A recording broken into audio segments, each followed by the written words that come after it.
Alors, chapitre 3 de l'aide de complexe, on va voir comment insérer un longeron et éventuellement s'aligner sur ce longeron. Donc j'ouvre pour l'exemple un profil d'aile. Donc c'est un profil qui n'est pas fermé, donc je le ferme. Voilà, le bord de fuite est maintenant fermé, il a 81 points des deux côtés.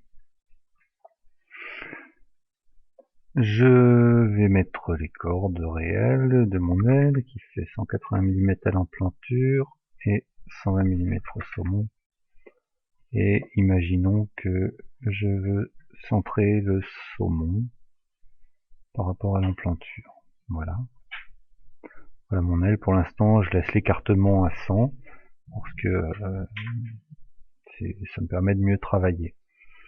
Je vais faire apparaître le fil et je vais me servir de la visualisation du fil pour placer le longeron à un endroit où il rentrera de façon synchronisée et ça évitera de déformer les profils. Alors, donc on voit le fil qui bouge. Et on va dire que voilà, le longeron, le fil va plonger dans la matière à cet endroit. Donc je sélectionne les deux côtés. Alors,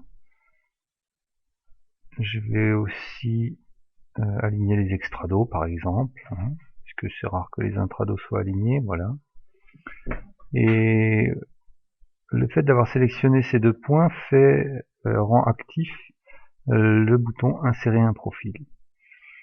Je clique dessus et je passe dans un mode insertion de profil où je vais pouvoir faire exactement les mêmes manips que dans la fenêtre principale, mais tout ça, ça va créer des profils secondaires en fait ensuite, qui vont être ensuite réintégrés dans la figure principale.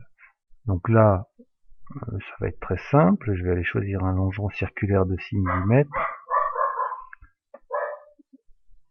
et c'est lui que je vais réintégrer, sauf que le fil va arriver au point numéro 1, qui n'est pas en haut.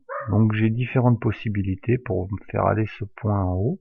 Je pourrais tout simplement tout sélectionner et faire une rotation, puisque c'est dans le cadre d'un cercle c'est possible. Il suffirait ici de tout sélectionner et de faire tourner à 90 degrés. Mais je vais vous montrer une autre option. Donc pour ça, je sélectionne tout et je vais désélectionner puis resélectionner le point du haut. Et on est donc au numéro 14 à gauche, voyez-vous. Et si je passe en perspective, on voit que tout est sélectionné et que le point courant est le numéro 14. Si maintenant j'appuie sur l'outil renuméroter, et bien toute cette séquence là va être numérotée à partir du point courant. Donc je clique, hop, et on voit que le premier point courant c'est maintenant le bon. Si maintenant je réappuie sur insérer un profil, le profil apparaît dans la vue de côté. Les longerons, lorsque je les ai créés, lorsque je les ai importés, n'étaient pas décalés. Mais comme ici on a toujours aligné les milieux qui est coché, eh bien il y a un décalage qui se crée. C'est pas grave, il suffit de déplacer les longerons pour les amener en place et le décalage va disparaître. Ils sont automatiquement sélectionnés, j'ai donc juste besoin d'appuyer sur la touche contrôle. Je les fais glisser doucement. Voilà, je les mets à l'intérieur de la matière, je relâche et automatiquement il y a le réalignement qui se crée avec on a de nouveau 30 mm au bord d'attaque, 30 mm au bord de fuite. Je zoome un peu pour le placer mieux. Donc bon, en fait on est bien. Donc ce qui va se passer, c'est que le fil va plonger en biais, ça permet de conserver la synchronisation, et il va ensuite parcourir mon longeron. Le problème que je risque d'avoir, c'est ce qu'il faut vérifier absolument, c'est le sens de rotation de ce longeron. Donc Je vais désélectionner pour mieux y voir, faire un zoom avec le clic droit et ensuite je fais avancer le fil. Donc on arrive bien là, on plonge dans la matière et maintenant il faut tourner vers l'arrière pour rester du bon côté de la matière et enlever la matière à l'intérieur et pas à l'extérieur. Mais on voit qu'on tourne dans le mauvais côté.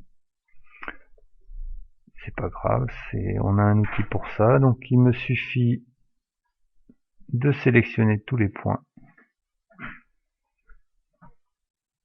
Et j'ai ici l'outil qui me permet d'inverser le sens. Donc je clique une fois dessus, clac, et maintenant je désélectionne à nouveau. Je repasse en vue de côté et je vérifie. Normalement ça doit être bon. Donc je recule un peu. Et forcément maintenant je suis à la fin, donc voilà. Donc maintenant quand le fil va arriver, il va faire ça et il va plonger et ensuite partir vers l'arrière, faire tout le tour, remonter et continuer vers l'avant. Je profite de cet exemple du longeron pour vous parler de l'outil aligné. Donc imaginons que pour une raison X ou Y, je déplace des points ou je crée une saillie quelque part. Voilà, on va le faire là par exemple. Avec la touche CTRL, je déplace ces points. Et tout de suite, on a un problème, c'est que les longerons se décalent. Je vais le faire encore un petit peu plus. Voilà. Les longerons se décalent et on n'est plus aligné. Alors que si par exemple on veut un tube qui traversant l'emplanture, il faut que les longerons soient alignés pour être perpendiculaires à l'emplanture. Qu'à cela ne tienne, une fois que les longerons sont définis, ça peut aussi arriver qu'on réutilise des fichiers où les longerons sont déjà définis, on va pouvoir s'aligner sur leur centre. Pour ça, on passe en mode sélection point de référence à gauche entre les compteurs, voilà, et on sélectionne tout le longeron. On voit que le barycentre a été créé. Pareil pour le saumon. On a aussi, avec un bleu plus clair, le barycentre qui est créé. Il suffit désormais d'appuyer en haut à droite sur le bouton aligner. Comme la petite icône le montre, les barycentres vont être alignés. Et voilà. Et là maintenant, je peux faire toutes les modifs que je veux sur les points. Il y aura pas de conséquences. Donc si par exemple je recommence, je fais apparaître les points, je les bouge. Maintenant, cette fois, il n'y aura pas de conséquences.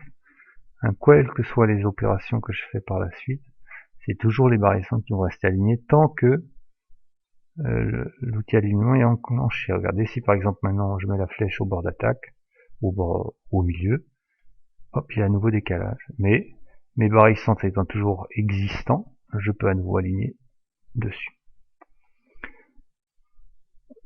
Ça donne l'occasion, c'est aussi l'occasion pour moi de vous montrer l'enregistrement pour ne pas perdre ce qu'on a fait.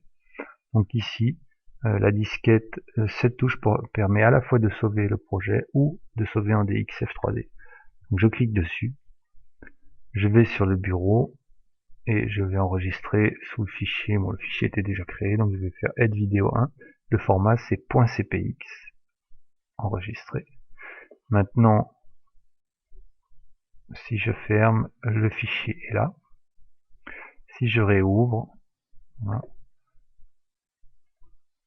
et que je vais sur le bureau, le fichier CPX est là, je l'ouvre, et je suis comme avant. Voilà, fin de ce chapitre.